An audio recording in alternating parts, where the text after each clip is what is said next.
Established Rich coming right back at you. And today, I'm gonna talk about Yung Bleu, Boosie, Jim Jones, and why some business should never be worked out on a podcast couch. Because this whole situation is messy. And the reason it's messy is simple. Nobody watching from the outside really knows what happens in them contracts. We don't know who signed what. We don't know what was agreed to behind closed doors. We don't know what the paperwork really says until the court says what the paperwork really says. But what we do know is this. Once Yung Bleu sat down with Jim Jones and started talking about this business publicly, he gave Boosie exactly what Boosie was waiting on. He gave him another reason to feel played. He gave him a reason to say, see, this man is trying to control the story before the courtroom finishes the facts. And that's where I think Yung Bleu made a bad move. Not because he can't tell his side, but because when millions of dollars, alleged forged signatures, family tension, labor business, and active legal issues are involved, you better be careful where you tell it and who you tell it to. Yeah, bro, they went and got $5-6 million, bro. Yep. I ain't know nothing about the deal. After the deal, I ain't know, I was reaching out to him. Blue brought me $100K. And still ain't tell me about no deal. Snake. Say that was for me being his CEO. Since he getting money now. That was for me being his CEO. He brought me $100K. I'm like, damn. Nigga brought me $100K for after you went got $5 million. After I got shot. His conscience was eating him up, bro. His conscience was eating him up, bro.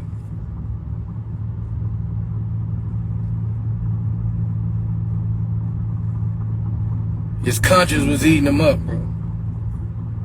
Nigga brought me $100K on Instagram.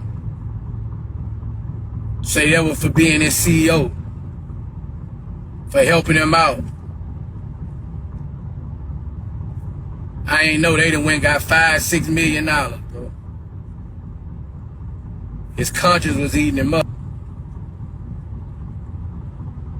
He knew this would come back.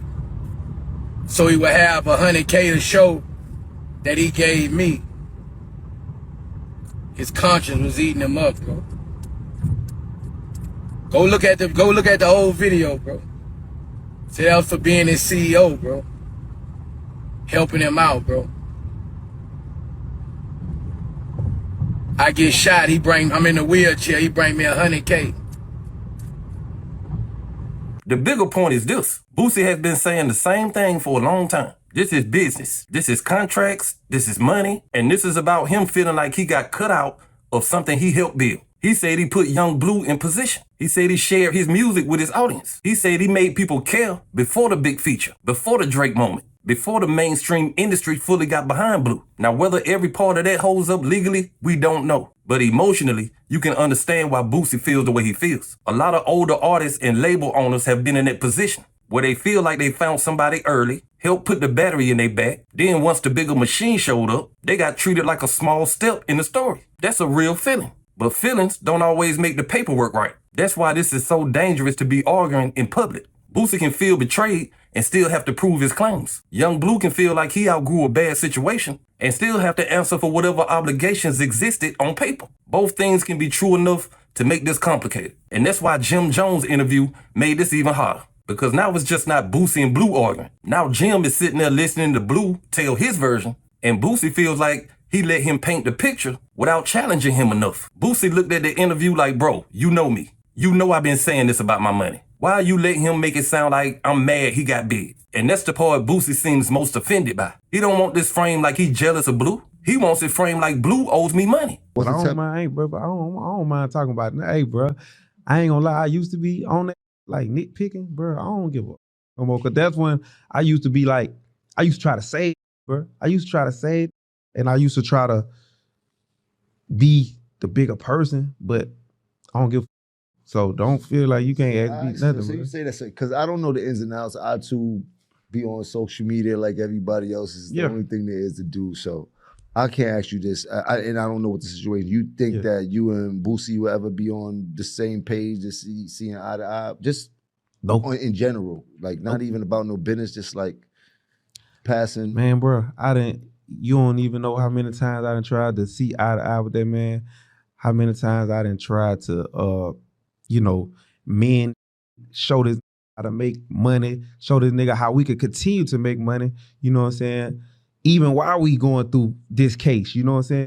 Me up every once in a while in my DM, man, Blue, da-da-da-da-da. I'm like, bro, we still arguing about some that we never gonna agree on that's 5 years old. I'm like, bro, these people right here will give us millions of dollars right now to do a collab tape or drop some songs together, bro. Let's just get this money. We can still fight in court, bro. Let's just get this money right here.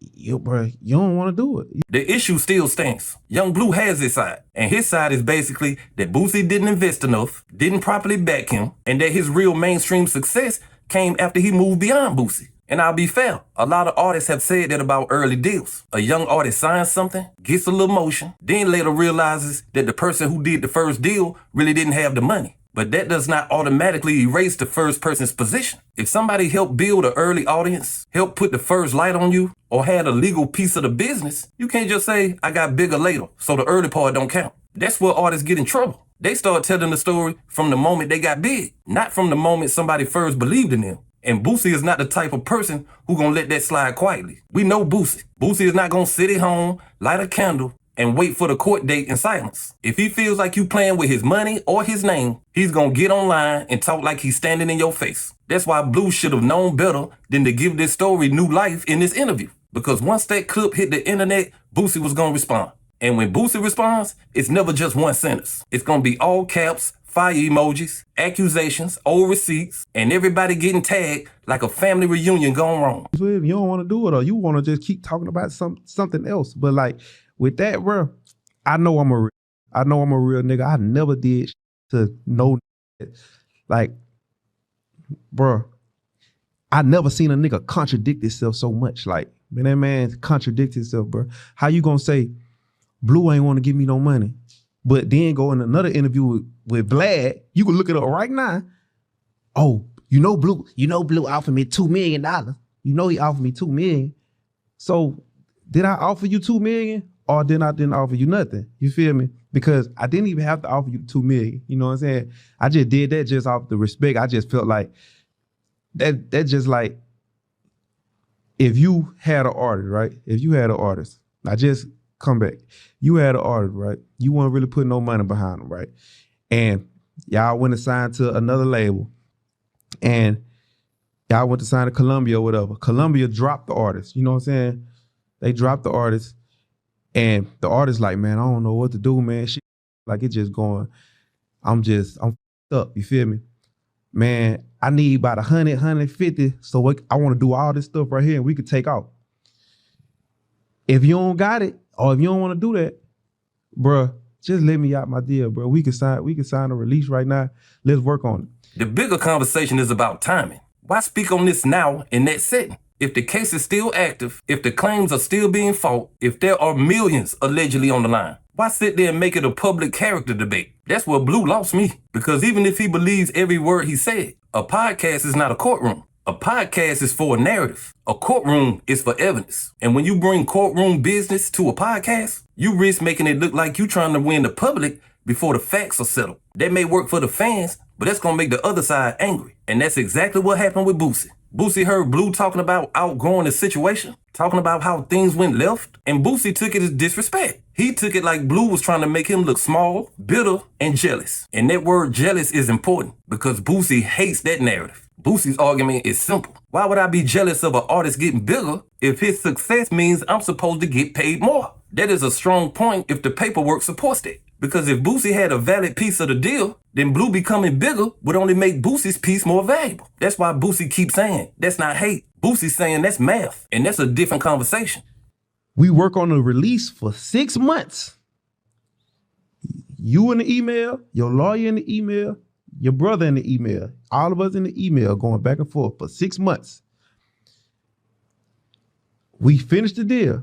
I come to your house. Before we even do that, I come to your house on my tour bus. I say, man, boo, bruh, this what we doing, bro. I'm gonna have to go over here and get this bag with Empire, bro, if you don't want to give me no money. Boosie wasn't giving nobody no 100, no 150. He wasn't doing nothing to put into nobody. You feel me? And all the artists over there can vouch for that. He said, all right, bro, you could do that. Once I go do that, the next few months, I got a song with Drake. Of course you gonna get amnesia. Of course you gonna get amnesia. Nigga, you just had me. You feel me? Soon this release is done, I get a song with Drake. Now me just being like, don't lie, like, even though I know this nigga even though I know he lying about not knowing that I wanted to get out the deal and not signing the release, I'm like, that is a big fluke. That's just a big fluke, but like The main thing is this. Both sides are trying to control how people remember the beginning. Blue wants people to see him as an artist who had to leave a limited situation to become who he was supposed to be. Boosie wants people to see him as a person who believed early and got cut out when the bigger money showed up. That's why this fight is so personal. It's not just about the money, even though the money matters. It's about credit. It's about loyalty. It's about who gets to say, I helped make you. And in hip hop, that sentence can start a war. Because artists don't like feeling owned. Label people don't like feeling erased. Mentors don't like to see the student telling the story like they did it alone. And the students don't like feeling like the mentor wants to tax their whole future off the first opportunity. That's the real tension between Boosie and Yung Bleu. Now, Jim Jones being involved made it more entertaining, but even more messy. Jim is a rapper who understands business fallouts. So when Boosie saw Jim just sitting there while Blue talked, he felt like Jim should have known how sensitive that was. I don't know if Jim was trying to gas it up or just letting his guests talk. But I do know Boosie did not receive it like a neutral interview. He received it like a man watching somebody help his opponent tell their story. And that's why he went off. Now I'ma say this. Yung Bleu should have left the business out of his interview. He could have talked about his career, his growth, his music, his new chapter, and how he learned from his early deals without talking about Boosie. Because once you speak on a man who already feels wrong, you can't control how he responds. And Boosie's response was exactly what you would expect from Boosie. Loud, emotional, direct, and messy. Boosie might be right about some business points, but every online crash out does not help your credibility. Sometimes it makes people focus on the emotion instead of the facts. And if he really has a strong case, the courtroom is where he needs that win to happen. Not Twitter, not a podcast section, the courtroom. But from a content standpoint, this is why people can't stop watching. You got an artist who feels like he outgrew his first deal. You got a veteran who feels like he was robbed out of millions. You got Jim Jones in the middle because this is where the conversation happened. And you got the internet turning a hip-hop dispute into a legal soap opera. Look, we all know there's real money being fought over.